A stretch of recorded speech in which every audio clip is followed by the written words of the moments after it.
Mientras me van llegando las preguntas del público, voy a volver a tomarme el atrevimiento de empezar con una pregunta.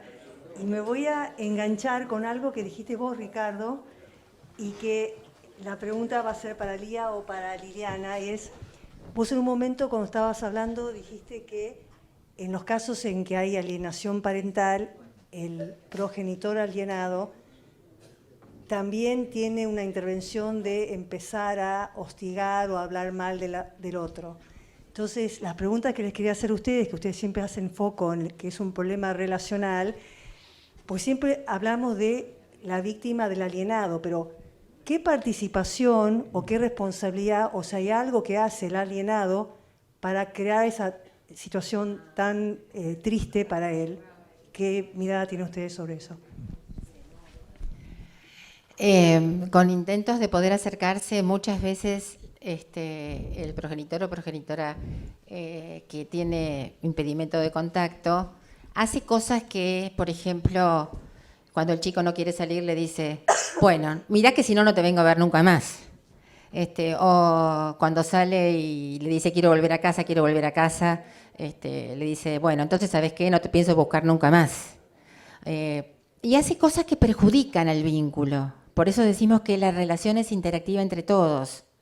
Es decir, y trabajamos con ellos y muchas veces hacemos también rituales entre los padre y madre para poder recomponer. Parecido a lo que Canevaro usó el otro día de ritual, nosotros usamos mucho lo que llamamos el perdón, que es cuando una de las partes está muy herida porque se sintió muy herido porque el otro lo abandonó, lo traicionó, lo dejó, etcétera, etcétera, es importante que puedan reconciliarse y usamos mucho lo que llamamos la ceremonia del perdón, que lo vamos preparando en algún momento que los dos estén dispuestos, porque es algo que nunca pasa en las parejas, que toman registro que hizo cosas que dañaron mucho y que lo único que puede quedar, que puede restablecer es que alguien escuche, perdóname por lo que hice, la verdad no hubiera querido hacer así y lamento mucho. Y esto es como un antes y un después cuando lo logramos, ¿entienden?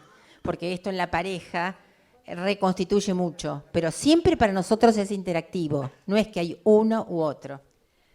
Gracias, Liliana. Una pregunta de Mónica Grajewski para el doctor Duto. ¿Cómo se maneja el tema si cuando hay un traslado del niño por decisión unilateral de un progenitor, se considera que cambió la competencia del juez, lo que obliga al otro, al progenitor postergado, a litigar en otra parte, en otra jurisdicción? Bueno, todos los que estamos aquí presentes habremos leído innumerables jurisprudencias contradictorias sobre el centro de vida y la modificación, incluso que genera la cuestión de la incompetencia territorial y casos que han llegado a la Corte porque justamente son tribunales de distintas provincias o ciudad autónoma con provincia de Buenos Aires, a veces cruzan la General Paz y se genera el conflicto de competencia.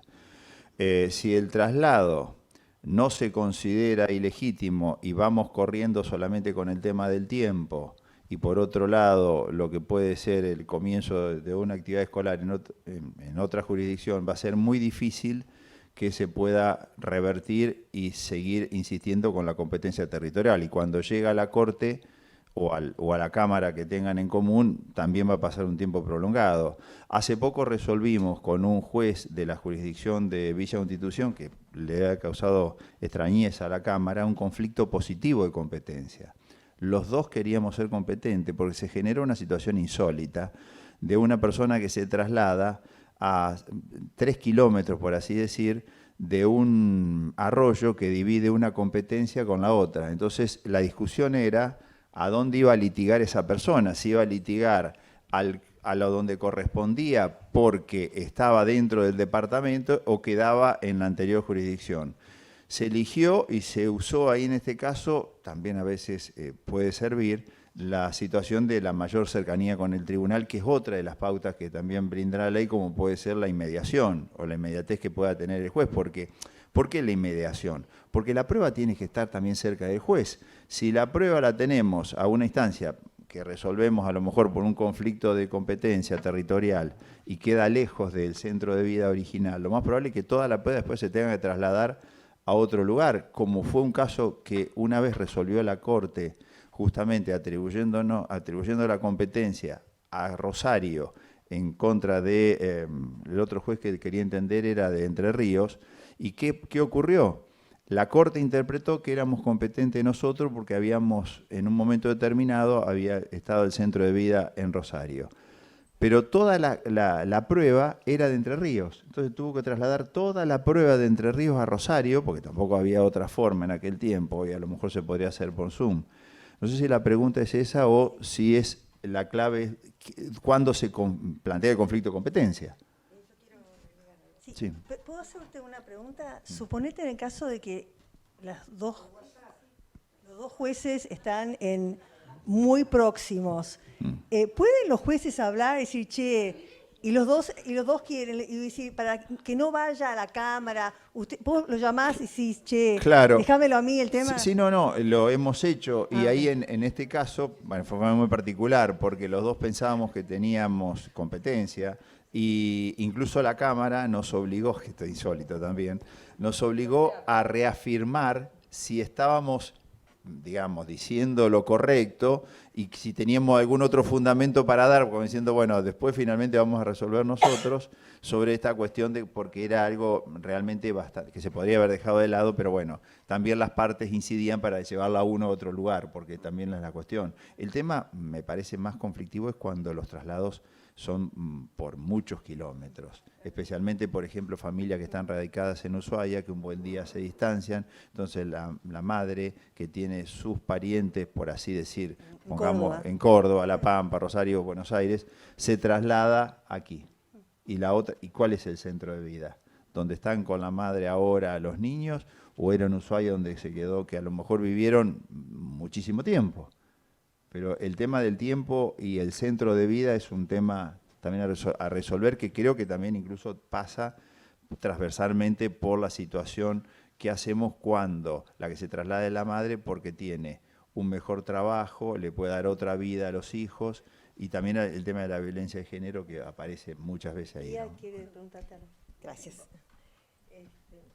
Bueno, yo en realidad tenemos varios casos en los cuales sabemos que va a ser muy difícil que el padre que está alienado y el hijo puedan llegar a tener una relación muy cercana. En esos casos lo que nosotros tratamos de hacer es que siga funcionando de alguna manera el vínculo. Hay un caso de una señora que se trasladó a vivir a Mendoza. Acá tenemos al juez, por eso miro para ahí. Y la verdad es que ella se fue a vivir a Mendoza para poner distancia con el padre de este chico. Ellos no estaban casados, no están casados, bueno. Pero toda la familia de ella está acá, hermanos, primos, etc. Pero ella se fue a Mendoza, consiguió que la trasladen de su propio trabajo, entonces ella gana lo suficiente para vivir, el padre paga una cuota alimentaria y el juez, a ver, en esto me tienen que ayudar porque el léxico jurídico no lo manejo muy bien, pero el que quedó con la jurisdicción del caso fue el juez de acá. ¿Está bien dicho eso? Más o menos. Bueno, o sea que el juez siguió siendo el juez de acá, no es que lo trasladaron y que el juez de Mendoza, que no sabía nada, hubiera dicho cualquier otra cosa. Entonces, el que está como viendo el caso, y nosotras estamos trabajando con esta pareja, el juez le puso como cláusulas, como cosas que tenía que cumplir, que el padre podía hablar todos los días por teléfono con el hijo, que cada mes, una vez por mes, el padre se va hasta Mendoza, se queda 2 o 3 días y se vuelve, y que en las vacaciones la madre viene a Buenos Aires y entonces visita a toda su familia y el niño se queda con el padre.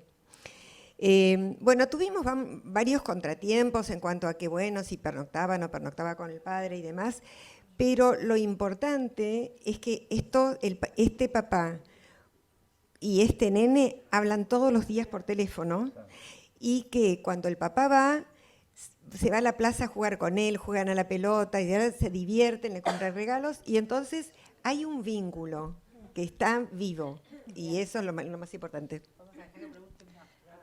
Acá hay una pregunta que está repetida.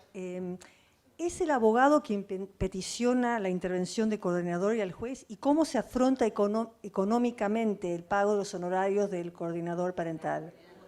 Liliana, ¿quién? Sí. Los jueces normalmente lo que indican son lugares públicos o gratuitos. ¿Mm? En este momento están colapsados. Las obras sociales y las prepagas, todas tienen coordinación parental. Cuando el juez da una orden de coordinación parental, están obligadas a poder hacerlos con gente de la obra social o con gente que esté... Perdón, trabajo... ¿Eh? ¿Cómo? ¿Qué? Sigo. El otro tema es que cuando la gente tiene dinero puede acceder y voluntariamente proponer. Y muchas veces los jueces lo que hacen es que propongan 2 personas cada uno y después eligen y deciden a quién van y es el juez el que con las partes tratan de llegar a un acuerdo. ¿Mm? ¿Cómo? Depende de cada situación. ¿Qué? Sí. Liliana, no, porque si no me pueden escuchar. Hay una pregunta que es, ¿hay algún caso en el que está contraindicado o que no va a resultar la coordinación parental? Por supuesto que en violencia vera, nosotros intentamos trabajar cuando el juez indica que trabajamos porque se supone que el juez evaluó que podemos hacer algo. Y la realidad es que cuando el juez evalúa, hacemos y trabajamos. No trabajamos en abuso sexual. Pero somos optimistas y aunque vengan familias terroríficas que hace 7 años que no lo ven a los chicos, intentamos algo, intentamos. Tal es así, hemos tenido casos que por ahí no resultaron exitosos, pero el chico se volvió a encontrar después de 7 años con el padre, lo vio, tuvieron 2 entrevistas. Bueno, el vínculo es distinto que si no lo hubiera visto, ¿entienden? Y para nosotros esas pequeñas cosas valen mucho. Bueno, y las últimas 2 preguntas que también son sobre la coordinación de la parentalidad. Una es, ¿hay los juzgados en los que ustedes han trabajado cuando se establece la coordinación de la parentalidad? ¿Les establece el juzgado un plazo para trabajar la coordinación? Esa es una pregunta. Y la otra pregunta es si la coordinación de la parentalidad procedimentalmente se pide como medida cautelar o en qué contexto, en qué expediente lo piden, las partes que lo están pidiendo. Bueno, lo contesta. Bueno, primero contesto la primera parte que era... el tiempo, no, nunca nos ponen tiempo, no existe. Estos son procesos que es imposible saber si va a ser 1 mes, 2 meses, 1 año, 2 años. Lo que sí solicitan son informes periódicos. Pero hay una cosa importante que lo dijo el doctor Llorente y creo que es fundamental. Muchas veces nosotros tratamos de que se resuelvan cosas y una de las partes o los abogados dicen no, lo tiene que resolver el juez y no lo dispone el juez. Y la realidad es cuando nos ha pasado muchas veces que cuando el juez da una orden y dice, los coordinadores parentales tienen la capacidad de resolver todo, porque justamente esa es la idea, que la situación se pueda resolver en la coordinación, salvo temas muy específicos que, bueno, pero el otro tema, no sé, como nosotros recibimos una orden judicial. Sí. Sí, ¿en qué clase de expediente se pediría la coordinación parental? ¿Si como medida cautelar o en un expediente de fondo? Bueno, a ver, ahí hay que diferenciar si la parte lo propone o puede ser una actividad oficiosa. Me parece que por ahí pasa el tema. Desconozco si todas las obras sociales tienen lo que vos decís, la coordinación. Me genera dudas. Hay algunas que no, otras que sí. Que esa es la clave. Después, normalmente, si ustedes revisan, esto es jurisprudencia más o menos consagrada. En cuanto a las costas, no tiene que ver exactamente con el principio de la derrota quiovendiana de imposición de costas al vencido, sino que se distribuye por su orden o en el orden causado, como ustedes quieran decir, es decir, cada cada parte pagará la mitad, por así decir, o como se pongan de acuerdo, porque me parece que es en beneficio de los niños. Entonces no se podría imponer las costas a una sola parte, excepto que haya una oposición injustificada a la participación de ese centro. Normalmente no arrastra el tema de la coordinación parental o la intervención de los peritos, lo que puede ser la imposición de las costas. Al menos es casi una jurisprudencia más o menos mayoritaria la que se fija en ese sentido. Ahora, depende también hay que pensar eso, qué tipo de juicio se impone en cuanto a qué tipo de proceso.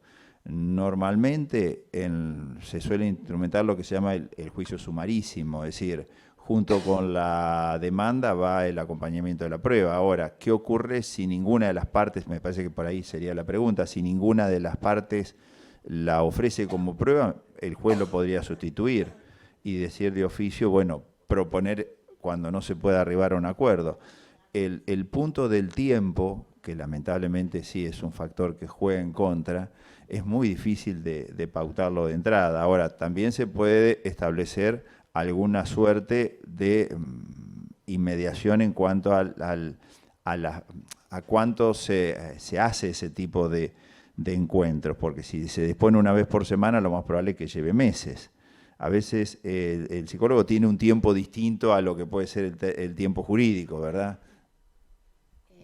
Nunca trabajamos más de una vez por semana, pero no porque consideramos que es necesario que ellos vayan haciendo un proceso, ¿entienden? No es que si lo vemos todos los días, entonces van a pensar mejor, no. Y que, claro, una vez por semana y cuando están ya en proceso los vemos una vez cada 15 días. Piense que es muy difícil verlos.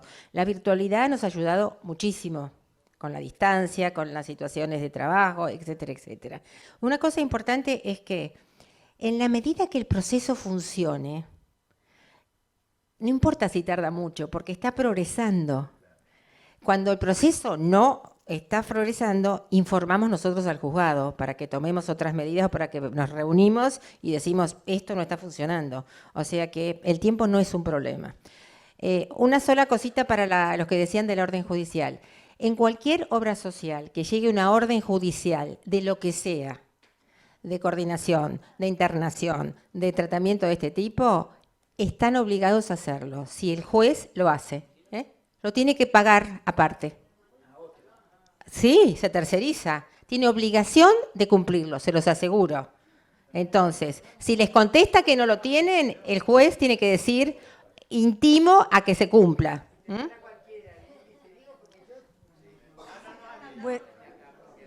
Bueno, con esto terminamos la ronda de preguntas. Les agradezco mucho a Ricardo, a Lía, a Liliana.